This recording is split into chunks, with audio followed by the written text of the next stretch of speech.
বালুরঘাট পৌরসভার বোর্ডের চেয়ারম্যানের বিরুদ্ধে কাউন্সিলরদের অনাস্থা প্রকাশ করায় পৌরসভার পরিষেবা অচল অবস্থায় পৌঁছেছে। পৌরসভার বেহাল অবস্থার বিরুদ্ধে বালুরঘাট পৌরসভার বিক্ষোভ সহ বালুরঘাট মহকুমা শাসকের নিকট ডেপুটেশন দিল বামফ্রন্ট।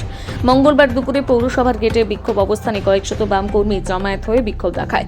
পৌরসভার গেটে বিক্ষোভ অবস্থানে বক্তব্য রাখে বামফ্রন্ট নেতৃত্ব শঙ্কর সাহা, অর্ণব চৌধুরী, সুপ্রিয় রায়, তাপস মণ্ডল প্রমুখ।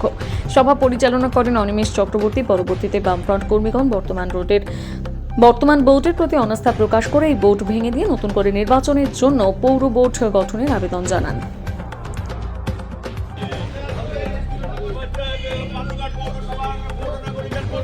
স্বাভাবিক রাখতে হবে। ইনকলাব জিন্দাবাদ, বামফ্রন্ট জিন্দাবাদ।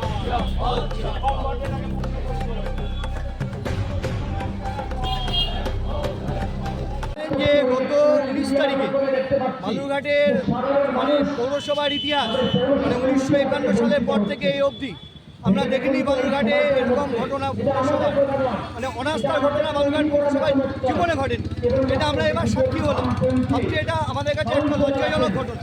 এবং আপনারা দেখেছেন যেখানে শাসক দলেরই 14 জন কাউন্সিলর তারা আজকে এই যে চেয়ারম্যানের এগেনস্টে অনাস্থা এনেছে। আমরা বিগত দিনগুলোতে বলেছি যে বালুরঘাট পৌরসভা ঠিকমতো চলছে না। বালুরঘাটে যে সমস্ত নাগরিক পরিষেবা যে আপনারা দেখেছেন যে একটা বাড়ি যদি আপনার প্ল্যান করতে হয় সেখানে এক সময় লাগতো 2000 টাকা, সেখানে আজকে আপনি 32,000 34,000 টাকা নিতে পারছেন না।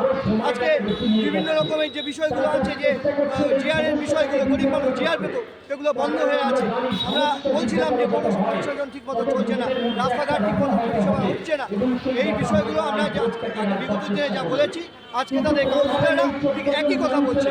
আমাদের বক্তব্য যে মানুষের যে নাগরিক পরিষেবা সেই নাগরিক পরিষেবা যাতে কোনোভাবে বিঘ্নিত না হয় সেই বিষয় নিয়ে আমরা যাব এসডিও সাহেবের কাছে।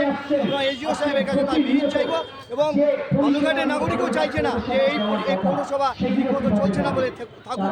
তাই আমাদেরও বক্তব্য যারা পৌরসভা ঠিকমতো চালাতে পারছে না তাদের থাকার কোনো দরকার আছে বলে আমরা মনে করি। আপনার নাম? অনিমেষ চক্রবর্তী।